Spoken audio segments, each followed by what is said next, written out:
I really don't like these 11-game slates. Too late on a Saturday night for me to be recording and talking about 22 teams. Way too many. Welcome to Stuff It, a fantasy basketball podcast.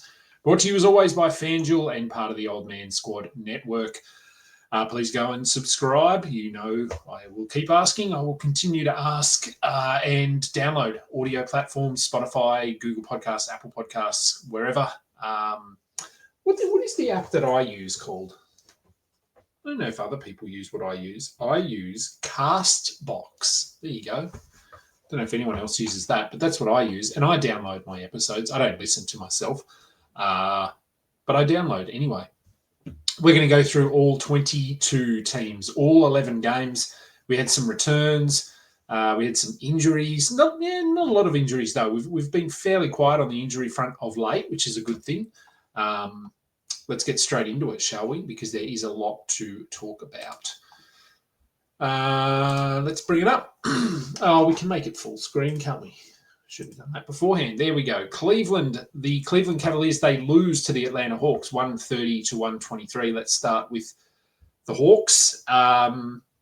This is their lineup, isn't it? This is the healthy, fit, active lineup. Who do we want to start with? Well, we don't need to talk about Donovan Mitchell. He was very good. Darius Garland, obviously making those around him better, despite the loss. Evan Mobley is probably the most notable of those players. 20 points for him, 14 rebounds, 7 assists, 2 steals, 2 blocks.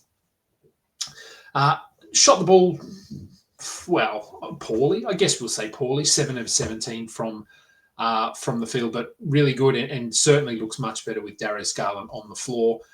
Jared Allen, on the other hand, 8 points for him with 8 rebounds, 1 block. He's fine. I mean, we're obviously not discussing him as a drop or anything like that, but he's not the elite center that I think a lot of people think he is. DeAndre Hunter had 16 points, 2 steals. He continues to chug along nicely. With everyone healthy, there's just not enough to go around. So our streamers, Jalen Tyson, 9 points in 21 minutes. He had 3 steals. We probably look at him as purely a defensive streamer at the moment. Lonzo Ball, likewise, only 3 points for him, 4 assists. Possibly an assists streamer, but even then you'd have to be pretty desperate. And I'm not really interested in anyone else. For the Hawks, let's bring this up here. Go. Actually, no, that I don't want to see those numbers at all. There we go. The Atlanta Hawks, Kristaps Porzingis, he was out due to an illness, so this was not an injury. It's obviously frustrating. It's another absence, but they obviously have a very adequate replacement in Onyeka Okongwu. He had 18 and 7, 2 steals, 2 blocks. Continues his very, very good season. As does Jalen Johnson, 29, 12, and 12, 2 steals, 50% from the field. 66% from the line is not great, especially on 12 attempts, but we'll forgive him because everything else was very good in this one. Reece Shea, he's really just a points guy. He's rostered in way too many leagues. You can easily stream what he is giving you. So if you want to hold him, sure, but I don't really see the point. Nickeil Alexander-Walker had 30 points, didn't do very much else. He had a steal and a block, but he's just been very good as the fill-in for Trae Young. Keep rostering him. Dyson Daniels, 10 points, 8 rebounds, 9 assists, 3 steals. Exactly what we want to see. The assist numbers, they're obviously going to fall off once Trae Young does come back. But the defenses look better. Offensively, he's picking his shots. We knew he was going to do this. Well, he will have games like this where he has 8, 10 points. And then, as we've seen in the past week, I think he had a 22-point game. So he's selective with his shots, but that's not a bad thing because he isn't a very good three-point shooter. So it's good. Mohamed Gay, whenever Porzingis or Okongwu is out, he seems to be the beneficiary. 12 points, 2 blocks, 1 steal in 24 minutes. And Vit Krejci had 3 threes. So Vit is just a 3-point streamer. He's sort of doing what we thought Luke Kennard would do, but and we will probably get to a point in the season where Kennard does play over Vit Krejci, but we're obviously not there yet. On to game number 2. The Philadelphia 76ers, a fairly comfortable win, 115-103 over the Brooklyn Nets. The whole concept of the Brooklyn bump from last year, I talked about it a lot on my Balls Deep show. It's rolling back around. Probably never went away, to be honest. Let's start with the Sixers. Paul George played, only 21 minutes. Now, minutes restriction, obviously, playing into his low minutes there, but 14 points, 3 rebounds, 2 steals. He looks pretty good when he's on the court, so you just have to hope he can stay healthy. Dominic Barlow had a double-double, 10 and 10 for him. He's not really someone I'm prioritising at the moment. Excuse me. Quentin Grimes, he got the start here, 19 points for him, 9 assists, 2 steals. Didn't hit a 3, so that's sort of weird, but everything else was very good. Maxey, a little bit quieter than what we've seen him, but still 22 points, 9 rebounds, 7 assists, 1 steal, 1 block, 2 threes, perfect from the line. So continues his very, very good start to the season. Let's talk about the centre rotation. Actually, no, let's talk about Jared McCain first. So easily his best game of the season, 20 points in 29 minutes. That's what we sort of were seeing from him last season. So good to see him getting back to it. I'm not rushing to add him, but if you want to take a flyer, absolutely go ahead. Now let's talk about the centre rotation. Andre Drummond started, 7 points, 4 rebounds, a block, 11 minutes, and then he hurt his knee. So I believe it's being reported as a knee sprain, which if it is a knee sprain, that is multiple weeks. Now, they're very, very loose with their injury reporting, a lot of these teams, as we know. So we will need to wait for an official kind of time frame diagnosis on this. But I would assume he misses time. He left the game in a wheelchair, which is usually not a good sign. Adem Bona, so he moved into that role. 13 points for him, 6 rebounds, 3 blocks. Now, yes, this is a 12-team line, but let's just pump the brakes a little bit. Joel Embiid could be back in the next game. I think he's been questionable the last 2, so he is close. Now, of course, that doesn't mean Embiid is coming back and he's going to play for the next month or anything like that. He could play 2 games and then be out again for 2 weeks. So I'm not saying don't go and add Adem Bona because I do think you could. But the fact that Embiid is coming back and the fact that they played the Nets probably gives Bona a little bit of a bump here. But certainly if you need blocks, he is one of the best per-minute shot blockers in the league. Then you give him a look. If you're holding someone like a Mitch Robinson, Isaiah Stewart, Jalen Smith, I would say Jay Huff, but I think after tonight we're probably on board with Jay Huff. So that's where Bonus sort of fits in, the back-end 12-team guy who can get you blocks. We saw him playing a bigger role early in the season, and he was actually surpassed by Andre Drummond because he wasn't playing very well. But in saying that, Bona was interesting to end last season. So take a flyer, just don't expect miracles from him, especially if Joel Embiid is back for the next game. On to the Brooklyn Nets. And let's start with their centre, Nick Claxton. 12 points for him, 6 rebounds, a steal, a block. He's cooled off a little bit. He was sort of red hot a week or 2 ago. He had a triple-double. That was obviously not sustainable, but he's still doing enough. Very, very clear must roster. Terrence Mann is not. Don't go. We know the story here with Brooklyn. It's a different player every night, seemingly. So Claxton is our must roster player. There was no Michael Porter Jr. in this one, so he was out with back soreness, I believe. Back stiffness, back soreness. Keep an eye on it. We know he has had back issues in the past, so just be aware of that. Hopefully it's just a precautionary kind of thing, giving him a night off.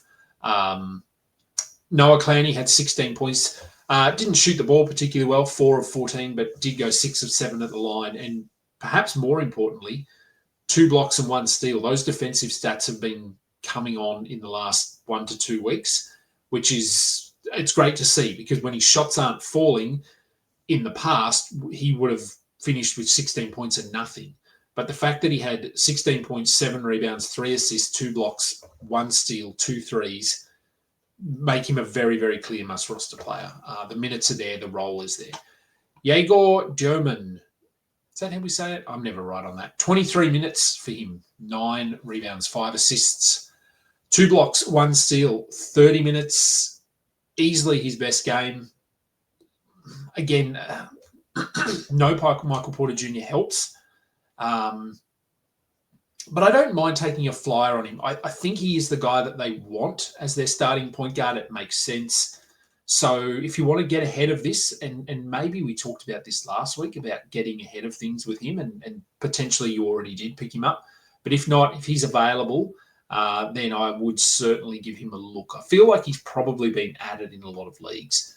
Tyrese Martin had 16 off the bench. He's had some scoring stuff in the last week or two, but yeah, I'm not prioritizing him at this stage.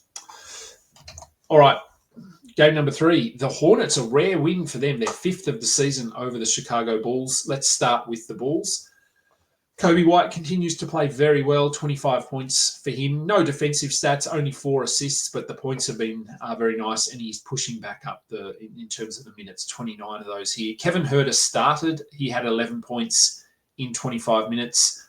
I feel like this could be a situation where they're just going to chop and change a little bit as to who plays the 4th starter, 5th starter even, because Buzelis's minutes certainly aren't consistent.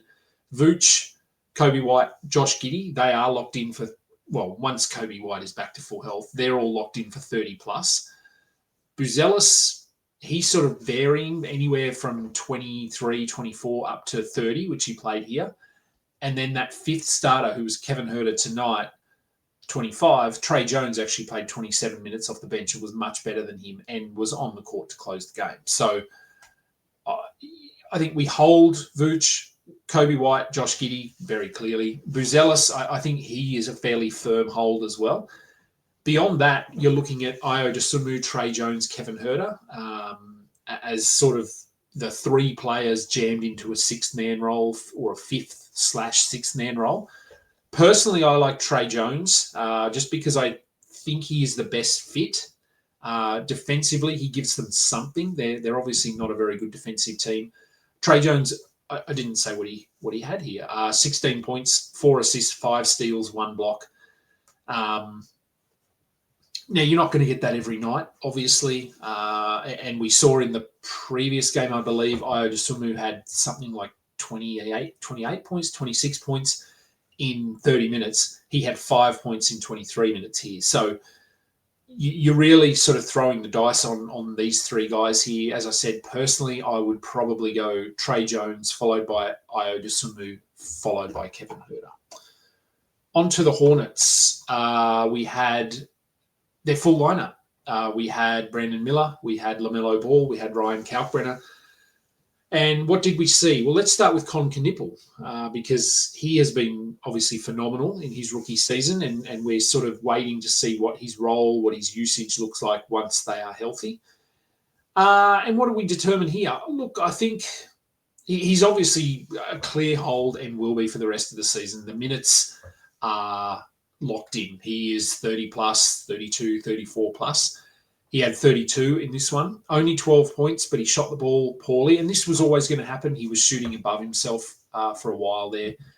He had 5 rebounds. He had 4 assists. He had a steal. He had 2 threes. So, yes, he's not going to be as good as he has been, but I still think he's still firmly a top 100 player. LaMelo Ball, 29 minutes for him, 16, 7, and 8 with 2 steals. The shot continues to be pretty rough. 6 of 19 for him from the field. Only 2 free throw attempts. He made one of those. So he's still easing back, but we're just happy to have him on the court at this stage. Kalkbrenner had 7 and 5, but 3 blocks. So really good to see those block numbers coming back. And again, potentially more, the bigger takeaway here is the fact that he played 30 minutes. Moussa Diabate played 18. So that's what we want to see. If you have Ryan Kalkbrenner, you want him in the 28 to 30 minute range, and Moussa Diabate in that 18 to 20 minute range. Brandon Miller had a season high 27 points, 3 blocks, 5 rebounds. He looks good. We're probably still going to get some management moving forward, whether that's missing back-to-backs or slight minutes restrictions. With everyone back, Miles Bridges has, I'm not going to say plateaued. He's still very good player. 22, 8, and 7 with 2 blocks is certainly a great fantasy line. But there's obviously more hands on the ball at the moment, more offensive options. So he is not option 1 or 2 anymore. He could be at certain times throughout the game, but he could also be option 4 at other times throughout the game. So, yeah, just be aware that sell high opportunity is probably gone.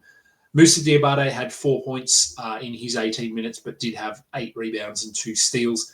He's sort of a borderline hold/stream guy, depending on the depth of your league and the stats you're looking for. Colin Sexton had 21 points off the bench, 2 blocks, a steal, 3 assists. What is this, Colin Sexton? He just got hot in this one. LaMelo's shot wasn't falling. He's still on a minutes restriction. Sexton is fine if you want to just hold him if you only need points, but be aware that it's probably going to start, well, it has already, but it is going to trend in the wrong direction, I do think. All right, the Magic and the Pistons. Good win for the Magic. Pistons, I'm not going to say they blew this one, but they certainly had their opportunities. They gave up 4 offensive rebounds, I want to say, in the last 35 seconds. So it was weird. It was painful to watch. Just box out. It's not that hard.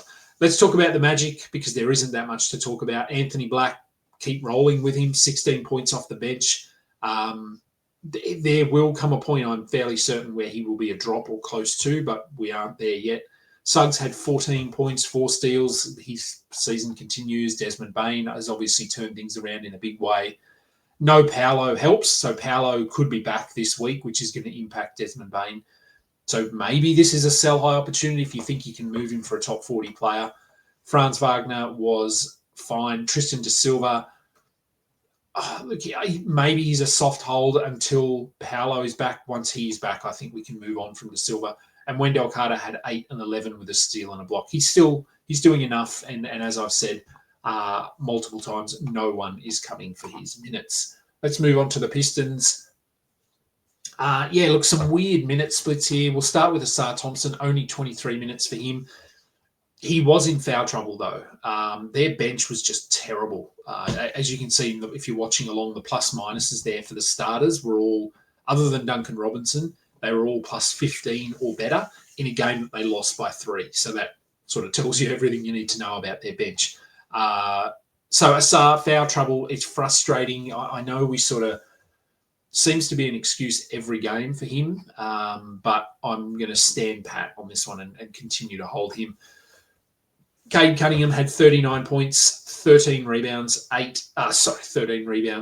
11 assists, 8 turnovers. So we're taking the good with the bad here. The turnover numbers have been phenomenally high. Duran had 16 points, 12 rebounds, 4 blocks, 1 steal. So this is more like what we were seeing in the first 3 to 4 weeks of the season. He cooled off a bit. Team best plus 22, 6 of 6 from the line. Really good to see. Duncan Robinson, 3-point stream and nothing else. Tobias Harris, he remains a hold. It may trend in the other direction, but at the moment I think we hold. And then looking at their bench, like I said, they were all pretty bad in this one. Isaiah Stewart had 8 and 6. We can move on, I think. It's inevitable. There will be a period throughout the season where he is a must-roster player, but at the moment, the minutes are just, they're trending in the wrong direction. The production has fallen off. The block numbers have come down a bit. So we don't need to be looking at him or Ron Holland. Jaden Ivey, let's talk about him because there's not much to talk about. 3 points, 10 minutes. I get a lot of questions about him. I don't know how long I can tell you to hold him. Maybe 1 more game, maybe 2. If you're comfortable in your standings, I think you can obviously give him a bit longer. If you need production now, I don't think his upside is high enough that you need to keep holding. All right, the Washington Wizards, what a team, eh? 119-86, they lose to the Pacers. So both teams here looking for their 3rd win of the season. The Wizards were they're just it's not pretty at all. Chris Middleton, don't need to be holding him. Keyshawn George, hold. He played. He was bad. He was also coming off an illness. Perhaps he shouldn't have played.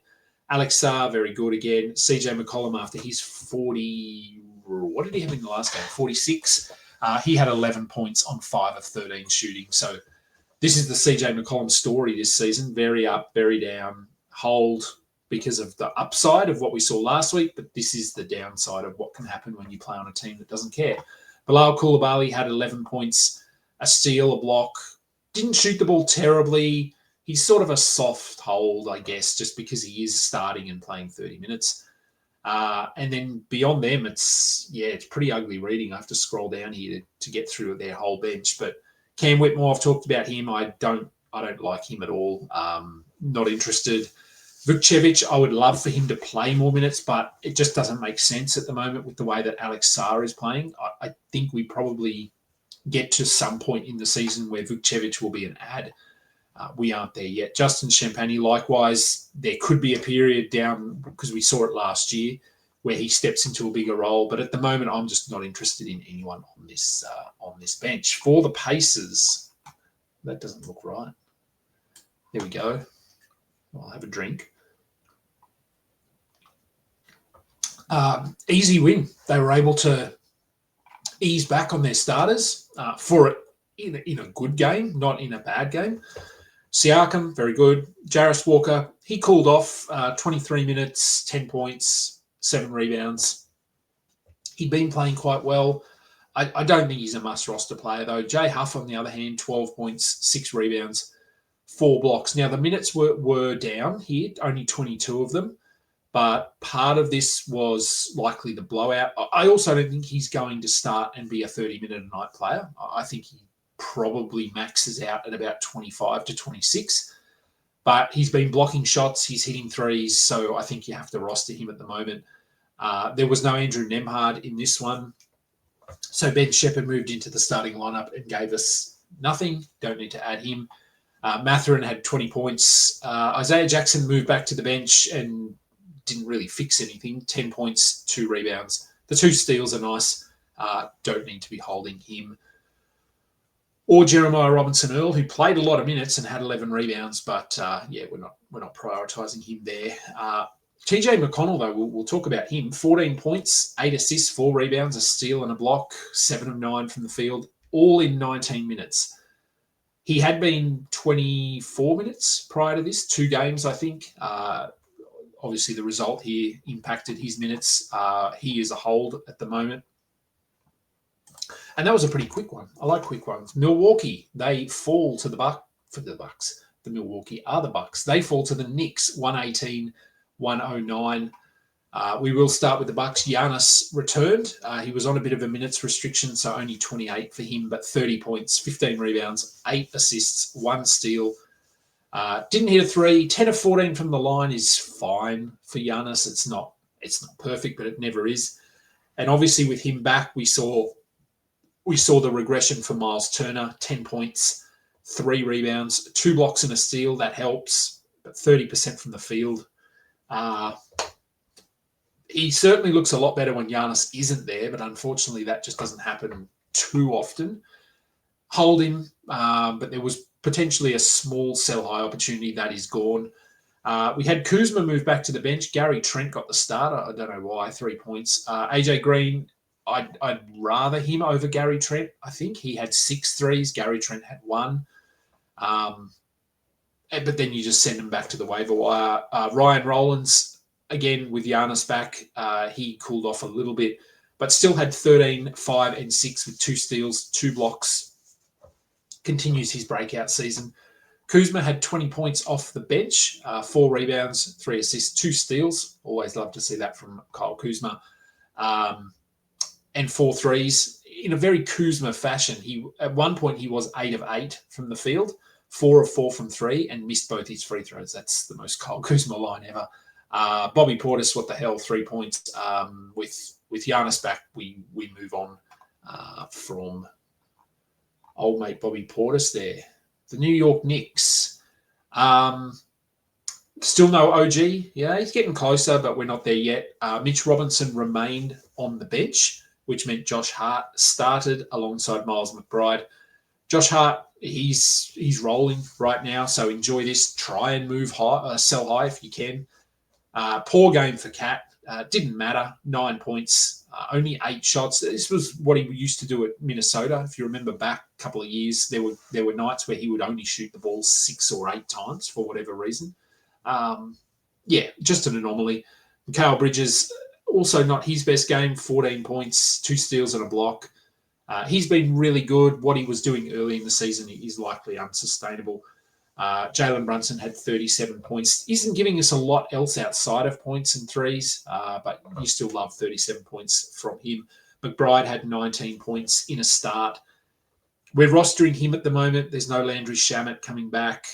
Jordan Clarkson is washed. So, feel free to just hold on to McBride for now. Mitch Robinson, as I said, he remained on the bench. 6 points, 7 rebounds, 2 steals. No need to be holding on to him. If he's coming off the bench playing 18 minutes, you stream him in for rebounds and blocks, and that's about it. Alrighty. So that was all the early games. It was a weird slate of games. It was a big chunk early and then a chunk late. There was just nothing in between tonight.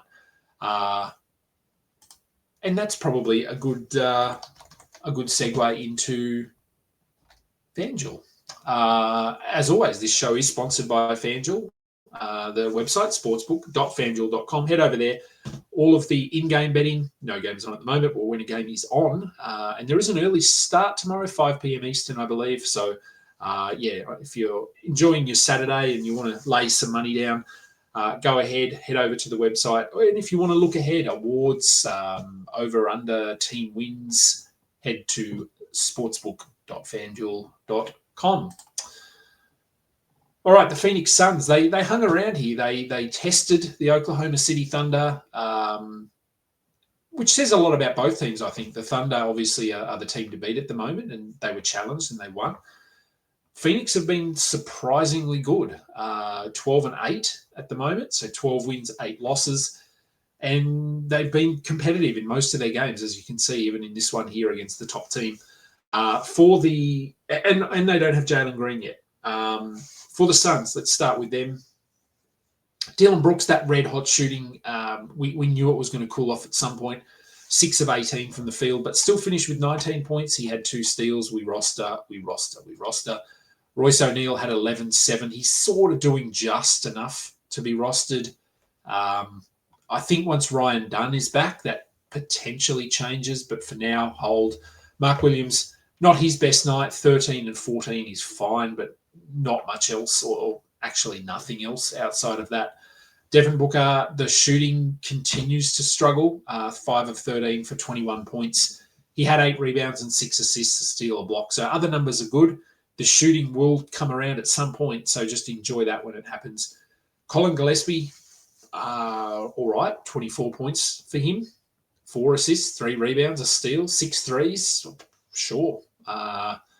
Sort of likened him to Ty Jerome. He's doing his best impression of Ryan Rollins here at the moment. So, if you've got him, hold him. The return of Ryan Dunn could impact him.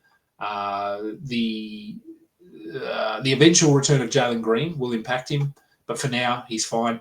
And actually working in his favour here is Jordan Goodwin, who also had a good game off the bench, 14 points, 5 rebounds, 2 assists, 1 steal in 26 minutes. He suffered an ankle injury.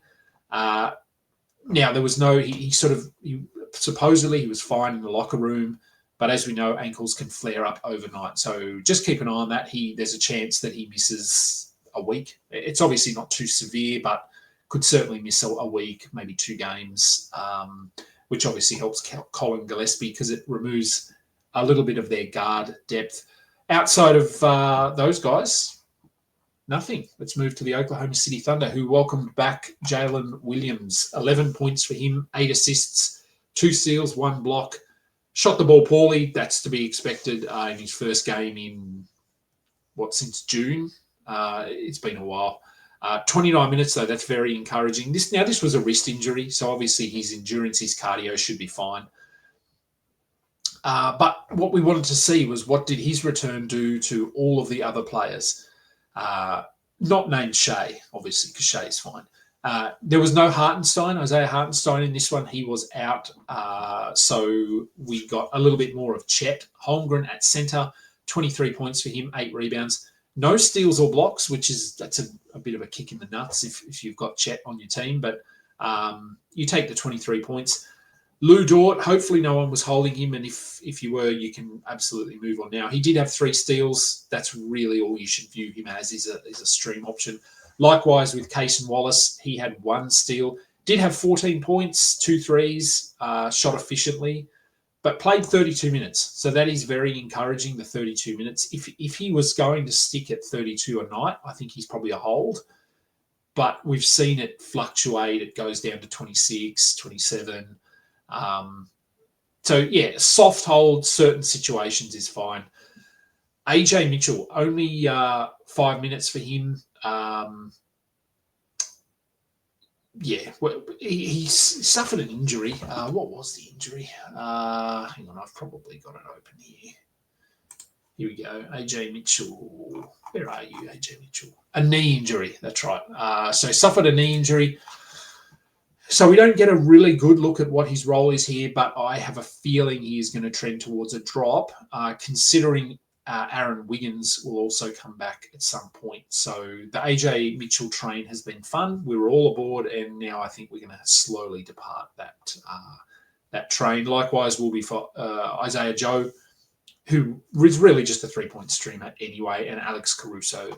2 steals and a block for him in 24 minutes. He is just a defensive streamer. Okay. Good. Best game of the night? Probably. The Spurs, they beat the Nuggets 139-136. Really good win. Obviously, still no Steph Castle, still no Victor Wembanyama for the Spurs. They were sort of blown out in the second quarter, but then turned things around in the second half and stormed home. It wasn't on the back of Harrison Barnes this time. 10 points for him. This is why he's not a must roster player. You hold him when he's hot, and then you feel free to move on. If you want to give him another game, sure. Julian Champagny had 25 points and 10 rebounds, 2 blocks, 1 steal. He does this from time to time. It's very random. It's very hard to know when it's coming. But if you had him for this one, well done. Luke Cornett had 12 and 6 with 2 blocks. This is more like what we were expecting from him as the spot start. Hold him. I've noticed this season, actually, I was going to go and look at the numbers. Whenever a team is playing the Nuggets, the center often has a good game. Someone else against Jokic had a really good game earlier in the season. I can't think who it was. Was it Kalkbrenner? Or maybe Claxton had his triple-double against the Nuggets? Anyway, it's just something I found curious. De'Aaron Fox, 15 points, shot the ball poorly, but he had 12 assists. He had a steal, he had a block. He will be fine. Devin Vassell, sell high of all sell highs, 35 points for him. Didn't do much else, but once Castle's back and once Wemby is back, he'll still be a rosterable player, but won't be putting up numbers like this. Kelly Olynyk picked up some real early fouls here, only 13 minutes. We're not rostering him anyway. Keldon Johnson had 14 and 8 off the bench. Now, I thought he had a steal. He doesn't have it here. I'm sure I saw him get a steal. He's a soft hold until Wemby is back. Sohan is not. Let's talk about Dylan Harper, though. 15 minutes only, but he had 11 points. He had 3 assists. He had 3 steals. He looks so good. The path to minutes is the question here. The talent, I think, is undeniable. I think he's probably going to be better than Castle as a point guard.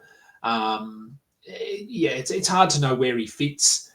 I picked him up in probably was a standard league. Maybe it was a little bit deeper though, just to see it. And I only really need some steals from him. I've got 3 of them here. So I'm going to hold him and just see sort of what his role turns into over the next week. Because do remember he's coming off a calf, so there's going to be a ramp up. But I do think Carter Bryant doesn't need to be getting minutes. Lindy Waters doesn't need to be getting minutes. Kelly Olynyk probably doesn't need to be getting minutes. But I think there's a path to maybe 22 to 24 minutes for Dylan Harper. Once Castle's back, it's going to be tough, but I don't mind holding him just to see how this all plays out. For the Nuggets, let's start with Cam Johnson. 28 points for him, 6 rebounds, 2 steals, 1 block, 6 threes. Good, great. Good. This is what we've been waiting for. If you held on through all of the whatever we call the end of the beginning of the season, it was pretty rough. He has looked better. Now, this is obviously with 2 starters out, but you take advantage of it. Hopefully he plays like this for another week or 2. You try and sell, and happy days. Spencer Jones started. He's not someone we're really prioritising. He's sort of just a 5th starter by name only. It's going to be one of Spencer Jones, Tim Hardaway, or Bruce Brown, who played the majority of that 5th starter role. Tonight it was Tim Hardaway. Jokic, only 10 shot attempts. He was pretty passive offensively, which is weird in a game that they were... Obviously, it was a tough game, and they ended up losing. Jamal Murray had 37 points and 7 assists in 36 minutes, so good to see him getting back on track. Peyton Watson, 15, 6 and 3, steal and a block. He's basically doing what... what's our friend there? Noah Clowney. He's sort of very similar. He's getting some defensive stats. The points have been surprisingly good. Good from the free throw line. So just a must-roster player, at least for the next month. Tim Hardaway, like I said, he played 29 minutes off the bench, and that's just because he was scoring the ball well. No, we're not adding Tim Hardaway. Chances are next game he'll come out and score 3 points on 1 of 7 shooting. So not interested in him or Bruce Brown or Spencer Jones or Zeke Naji or Jonas Valanciunas. Or the Sacramento Kings, which is where we go next. They lose to the Utah Jazz. 5-15 now, the Sacramento Kings. Let's start with the good, though. Keegan Murray, 23 and 10, 3 assists, 3 steals, 1 block. It's all systems go. Finally. Common sense has prevailed in Sacramento, and they are actually prioritising their only good young player. Very nice to see. Didn't help them win, but it's good to see. Russell Westbrook had a random triple-double, 16, 12, and 14, 4 steals. The numbers are good. We just know that he is not a winning basketball player, and as long as he's out there, they're not going to win. So you've rostered him for fantasy, it's fine. Don't roster Drew Eubanks, 2 points for him. DeMar DeRozan had 16, 3 assists, it's fine. He's not a drop, but it's not exciting. Zach LaVine had 34 points. He's really up and down, but generally he's been okay, so he's fine to hold. And... yeah, look, I mean, the backup center role, the 3rd string center, I don't even know what we want to call this. Precious Achiuwa had 19 minutes off the bench. He had 2 blocks. He had 6 rebounds and 2 points. Maxime Reynaud had 19 points with 4 rebounds and a block in 22 minutes. Common sense, again, would say that they should be prioritising Reynaud here, probably as the starter, but I don't think that's going to happen. If you picked him up, finally, he gave us something because he had done absolutely nothing prior to this. Now, I guess the offset here or the trade-off is that they were against Utah, who also don't really have a good center. So, yeah, he probably gets a bit of a bump from the fact that Yusuf Nurkic doesn't play defense. Yeah, so anyway, it's fine. All right, let's go to the... and Keon Ellis, 7 minutes. Let's go to the Utah Jazz side of things now. Nice win for them. Lauri Markkanen, 28 points. Continues a very strong season, as does Keontae George, 31 points for him in 36 minutes. Ace Bailey suffered a... drum roll, please. Hang on, I've got to sort it. There he is, a knee injury to Ace Bailey. I wasn't holding him anyway. If we get word that this is going to be multiple weeks or anything like that, I think you can go ahead and drop him. Svi Mikhail, not holding him. Yusuf Nurkic, he's doing enough.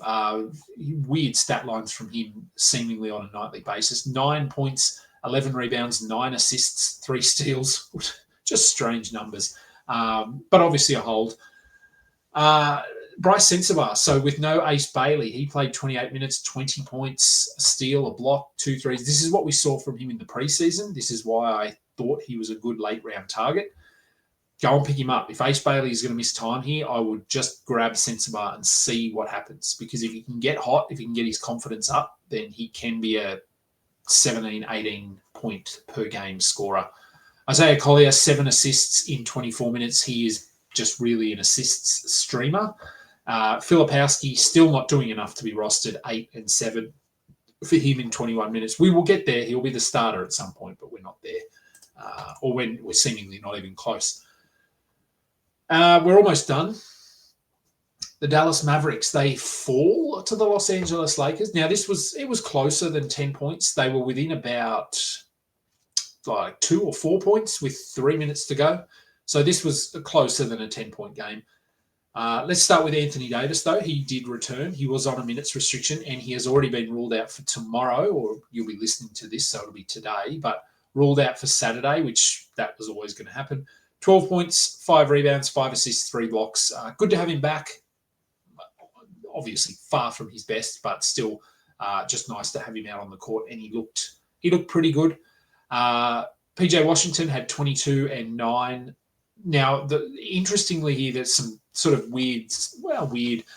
some curious lineup decisions. So we had Anthony Davis at center, I presume, unless he wants to say that PJ Washington was the center because he doesn't like playing center, which meant Daniel Gafford went to the bench.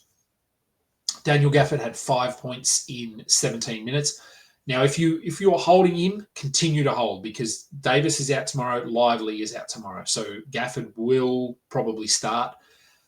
But beyond that, if we are going to get 15 to 18 minutes of Daniel Gafford off the bench as the backup center, then you don't need to be holding him. I thought they would start him with Anthony Davis, and maybe this was a matchup thing. I don't know. So, play Gafford tomorrow, obviously, and then hold beyond that. Have a look at what the rotation looks like for the next 2 games and then reassess. Cooper Flagg had 13, 7, and 11. Not much to say. Good game. Not great, but good. Max Christie, he's sort of rosterable, but more of a 3-point streamer. And then the other lineup change, Ryan Nembhard got the start at point guard over Brandon Williams. And where does that leave D'Angelo Russell? It leaves him down the bottom here, DNP. There's D'Angelo Russell, our friend, out of the rotation, seemingly. Tells you a lot about him as a player, doesn't it?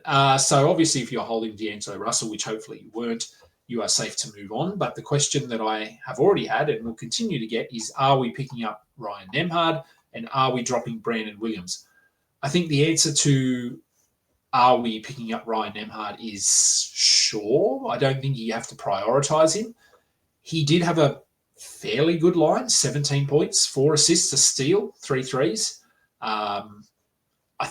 It appears like Jason Kidd likes him. He did have an injury to start the season, so that's why we haven't sort of heard a lot from him. I like him as a player. I drafted him in a couple of dynasty leagues, was pretty happy to get him. So I've added him in one redraft league, and I'll just hold him and see. So my answer is, yeah, sure, if you want to give him a look. The second question, do we drop Brandon Williams? My answer to that is no, not yet. 24 minutes for Brandon Williams, 11 points, 2 rebounds, 3 assists, 1 steal, and a 3. I don't know if the plan is for this to be a minute split. It pretty much basically was here, except for 1 minute to Jaden Hardy. If it's a minute split, it could actually be tough for either of them to be must-roster players, but at the moment, I'm okay holding both just to see where this goes. Klay Thompson, 3-point streamer, nothing else. He had 10 points with 3 threes in 20 minutes. Najee Marshall had 16 off the bench. Again, you probably want to hold him for tomorrow with no Anthony Davis, but I do think once Anthony Davis is back to full health, Najee will become more of a streamer. For the Lakers, now sitting at 14-4, quietly going about their business. LeBron has been pretty passive so far, only 13 points. I feel like he's on a streak, some ridiculous streak of double-digit scoring. I don't know how many games it is. It could come to an end this season. I wouldn't be surprised, especially if he's not prioritizing the streak. If he is, it won't end because his teammates, he will make sure he scores 10 points. If he is more about the team and not about the streak, then we could see that double-digit scoring come to an end at some point. I'm not convinced, though. 13 points for him, 7 assists. Rui Hachimura, 14 points. He's a points streamer. DeAndre Ayton had 17 and 8. 2 blocks, a steal. Pretty good line for him. He's going to get a lot of looks at the rim here. He was 8 of 9 from the field. Luka had 35 points, 5 rebounds, 11 assists. Continues to just be really good. And 11 of 11 from the line. Wow, there you go. Austin Reeves, 38 points. Now, the scoring has been fantastic for Austin Reeves, even with LeBron back. But those assist numbers have fallen way off. Unsurprisingly, he had 3. So it just shaves that sort of top off his overall value, but obviously still a very, very good player and exceeding expectations. With that healthy lineup there, Jackson Hayes, Jake LaRavia, those guys, they can all be dropped. The Memphis Grizzlies, they also get a win over, pretty disappointing Clippers team. Let's start with the Grizzlies, and let's just start at the top. Jaren Jackson, 24 points. So the points, great. Good to see him scoring. He scored efficiently. He had 2 rebounds and 2 assists, 0 blocks, 0 steals, and he actually had 0 rebounds up until the last 2 minutes of the game. So this looks good on the surface, but it continues what's been a pretty average season. Cedric Coward, I don't want to say he's a drop, but I'm not going to say he's a hold. Jalen Wells, likewise, 13 points. It's fine, but they're going to start getting guys back at some point. So, again, I'm not saying he's a drop. I'm not saying he's a hold. Zach Edey, didn't really want to score here. 5 points, 2 of 4, but had 19 rebounds and 3 blocks. So in my punt points builds, great night for Zach Edey. Vince Williams, 16 points, 5 assists, 1 steal, 1 block. Continues to just do stuff. The minutes were down a little bit here, only 23 of them, but he is a pretty clear must-roster player, as is Santi Aldama at the moment. Jock Landale, not. 12 points, 6 rebounds is fine, but 16 minutes is not enough for Jock Landale to have value. Likewise for John Concha. Cam Spencer is interesting. He is playing that backup, and you can see that he played 25 minutes while Vince Williams played 23. Yes, Vince Williams' numbers were better, but Cam Spencer was a plus 18. Vince Williams was a minus 13. So I still prefer Vince Williams because I think he does more in fewer minutes, but Cam Spencer is probably a better fit for this team in terms of winning basketball. For the Clippers, Kawhi Leonard, 39 points, did nothing else, but they just don't have anyone who can score the basketball other than Kawhi and James Harden, who had 23 and 11, 7 rebounds, 2 steals.